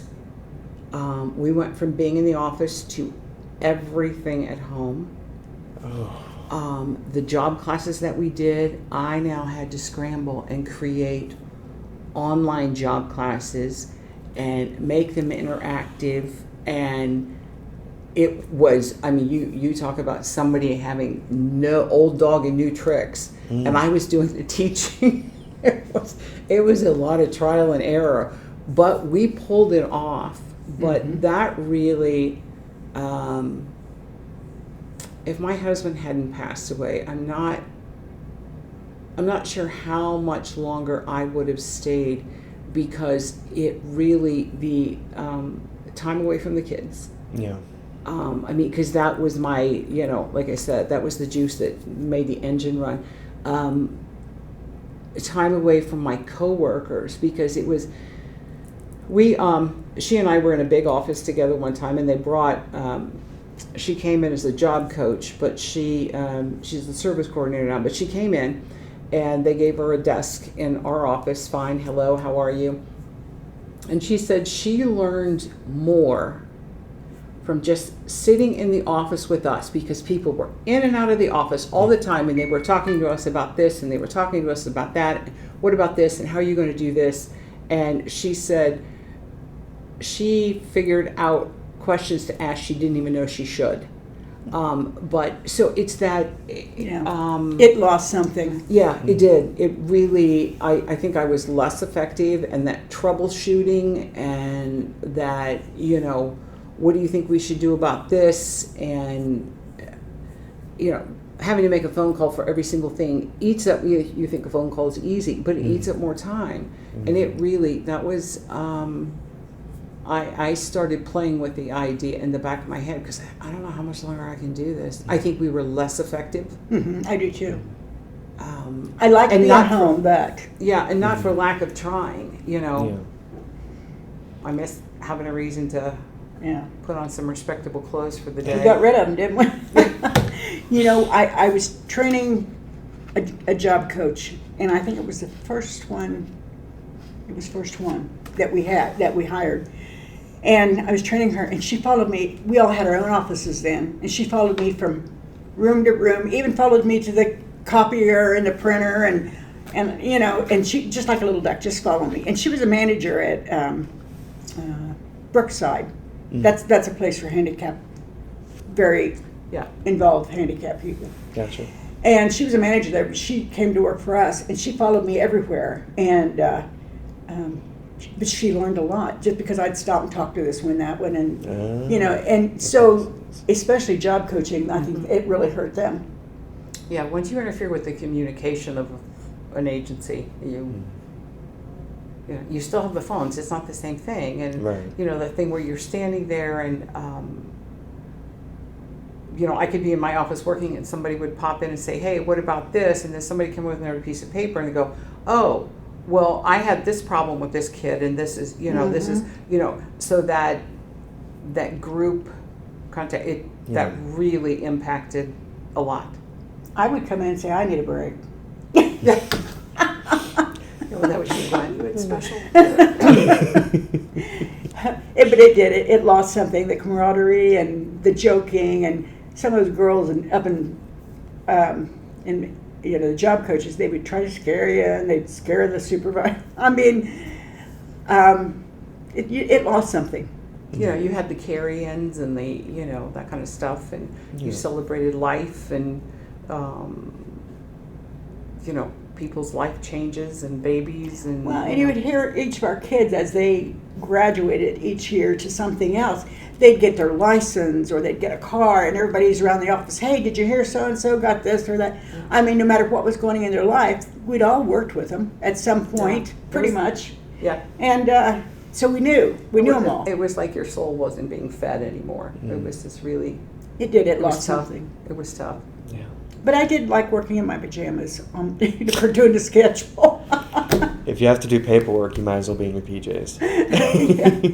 Yeah, I miss that too, Jeff. Well, and then the guilt, because it's you get up and go make yourself a sandwich, and for lunch, and go back and get something else, and it's like I felt like I needed to be sitting with my bottom in that chair, permanently, and it's just like. And then I think, well, I'd go up to somebody's office and talk to, but it was different. That's what Angela told me. She was my supervisor. I said, I feel guilty. One time she called me and she says, and I had just finished everything, pretty much. And she said, what are you doing? And I said, nothing. And she said, you know you're not supposed to tell me that, don't you? And I said, well, I don't want to lie to you. I said, I'll lie next time. I'll lie next time. That is so you. But yeah, it really, it's different. Yeah. What are some of the most important things you've learned working for Warren County? I've learned a lot from kids.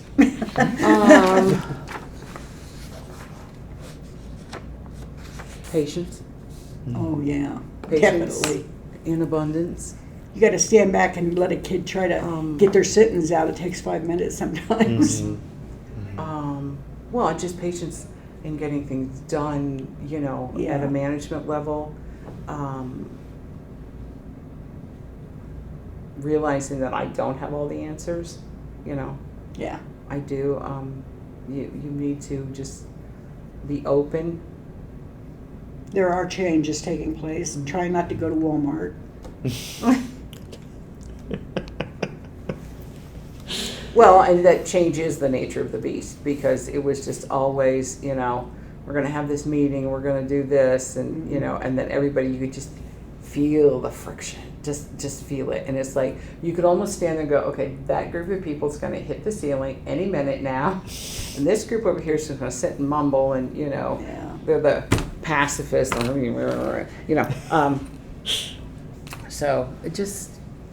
But everybody would get over it. I mean, you just accept it and go on. But when you first hear it, it's like, oh my God. And also, I think the thing, just granting yourself some grace, just that sometimes you just needed to do that. Because no matter how hard you tried, something wasn't working, and it wasn't, you know, and it's like, it's not me. I just, you know, I'm doing everything I can here, but you still, you know, but you just had to give yourself a little grace. Yeah. I like that. Patience and abundance. Yeah. You said briefly what you're really going to miss the most about the county. You said the people, right? Both of you guys? The people, without a doubt. Students, some parents, and the staff we work with, some of them. Others, yeah, see ya. But honestly, you learn so much from those kids. I mean, you really do. And that's one thing I try to get into the job coaches. They're going to teach you a lot of things, and it may not be your way. I said, but sometimes it's better. Yeah. Well, and one of the other things, going back to most important things you learned, working for the county, I learned that some people's role in life is to serve as a bad example. Yes. And you just have to take it as that and just recognize what it is and move on.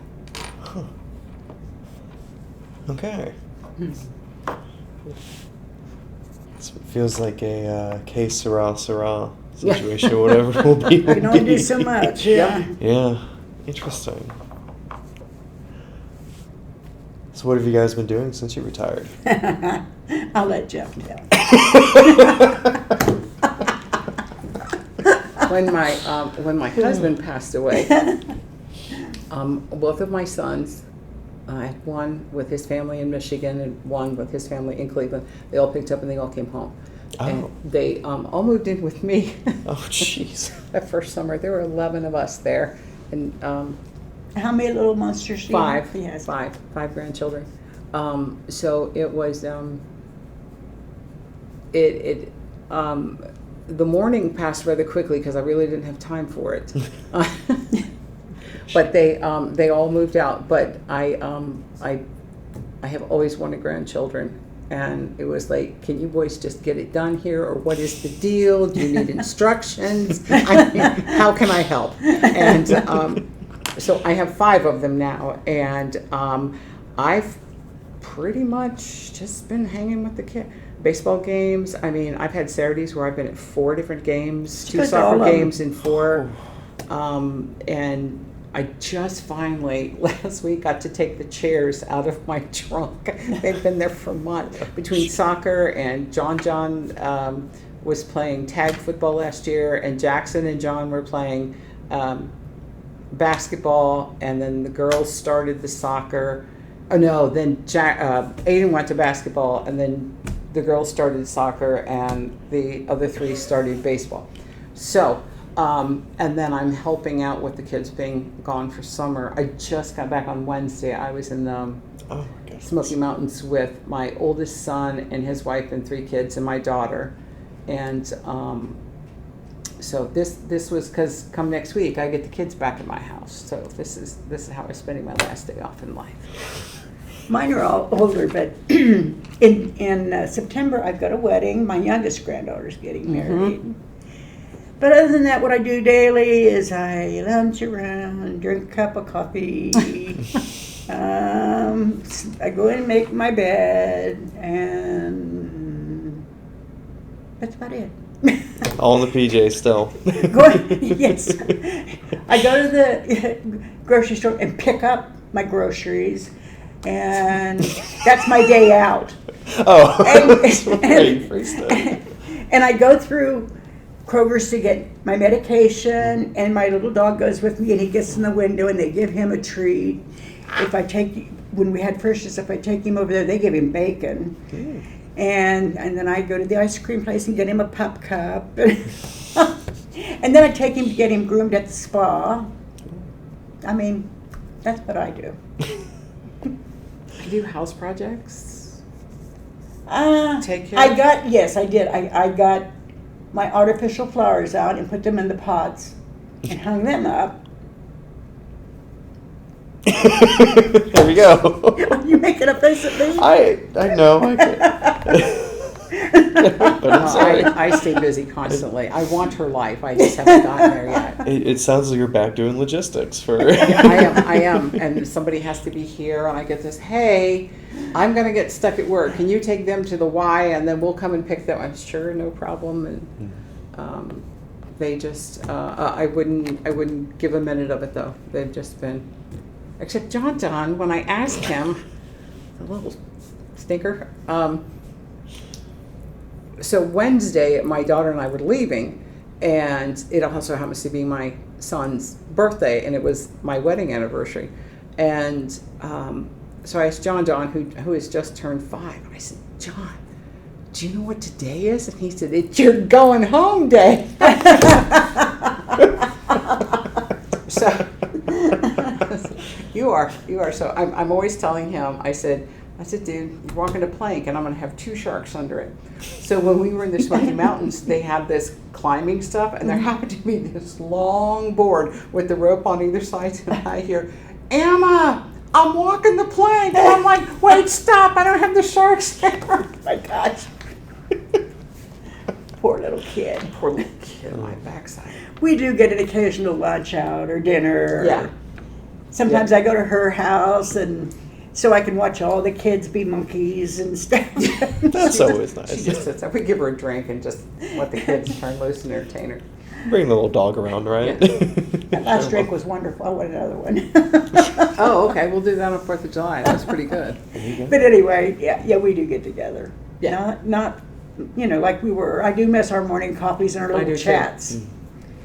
We do that at work just to get ourselves going. Well, you get your health a little stronger, and I get all those kids shipped off to school, and I might have my life back. So, for a minute. I'm glad you're enjoying yourself. You've waited for those grandkids.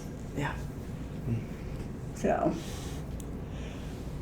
I know you mentioned patience earlier, both of you. What other advice would you give to any Warren County employee? Shut your mouth and learn. Seriously, yeah. New people. When you're new, just shut up and learn. You'll just be quiet.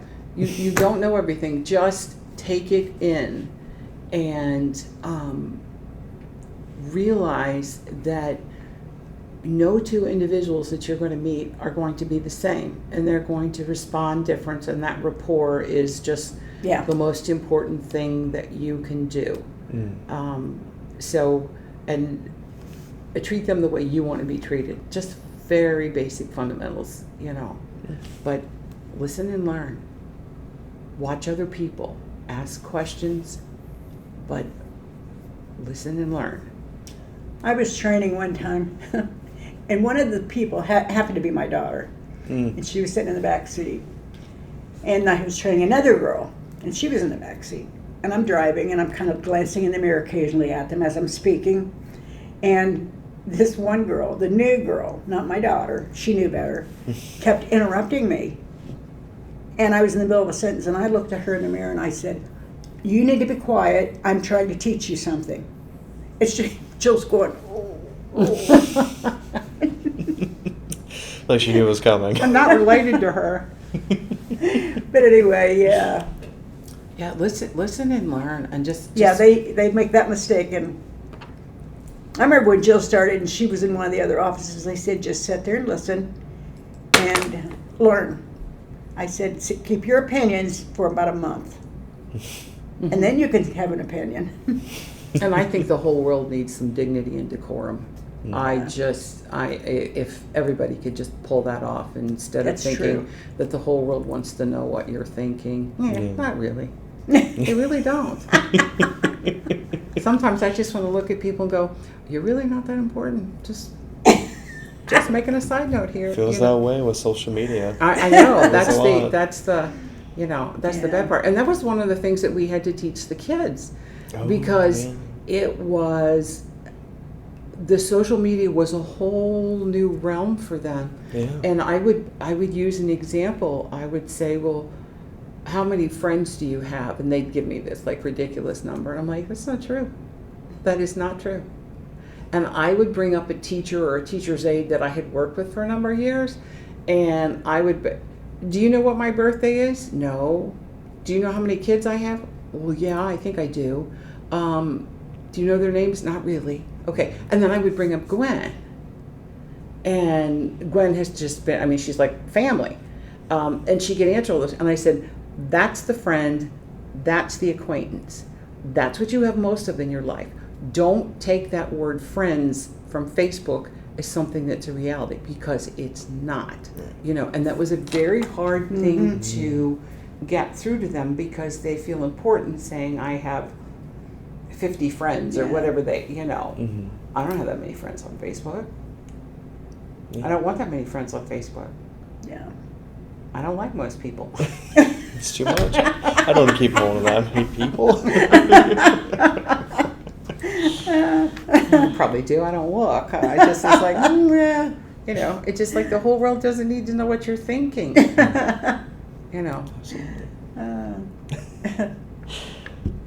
Is there any more information that we didn't get to that you guys would like to touch on? I think we gave you plenty. Okay. I can't. I'll tell you, if we start talking about King's Island, it was our baby. Mm-hmm. We fully developed that. She developed the program, and Jef has, I can't even tell you everything she's done. And I'm only nice right now, okay? I'm sitting down. All right. Anyway, as I told you on the phone, she did our logo. She designed our logo. And she designed almost all the forms we use in transition. Almost all of them. Some of them have been tweaked some as we've grown and stuff, but there was nothing for transition program, and it was just the two of us. And she designed most of those. I remember when we were, when they were going to get somebody for me to work with, because it was just too much being a one-man show. Yeah. And I remember my supervisor at the time, they said, what kind of skill set do you want? They said, "Do you want somebody from inside, or do you want us to look outside?" And I said, "I really think I'd like you to look outside, because I don't want anybody coming in with preconceived notions." And she said, "What kind of background?" And I said, "I want sales." And she said, "Sales?" And I said, "Yeah, because we're selling an intangible product here. That's what we do." And I said, "To make this work, that would be helpful." And ta-da. I used to have my insurance license a long time ago, but it has really helped me. We were in an in-service one time. This was my most embarrassing time. There was 100 people in there. And the speaker said, "How many of you can accept a compliment?" And I raised my hand. Nobody else did. Nobody. And I went, "Oh my God." I don't know. Why would that be Insa- embarrassing? Well, it was. When I was in sales school, they teach you how to accept compliments. I mean, they drill that into you. I guess because it gives you Yeah, it's not confidence, something or I'm I don't comfortable know. with.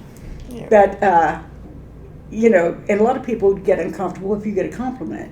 Well, I was taught to accept it and not be uncomfortable.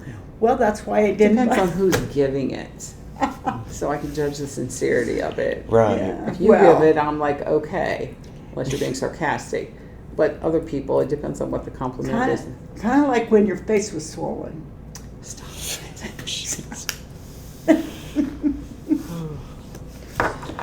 Well, I'll let you guys get along with your day. Maybe you guys grab a Okay. coffee if you wanted to. Thank you, Jacob. Thank you. Well, thank you guys for coming in. This has been You're wonderful. welcome. Do you want this? Sure. Thank you very much. Thank you. And I'll record it here for you.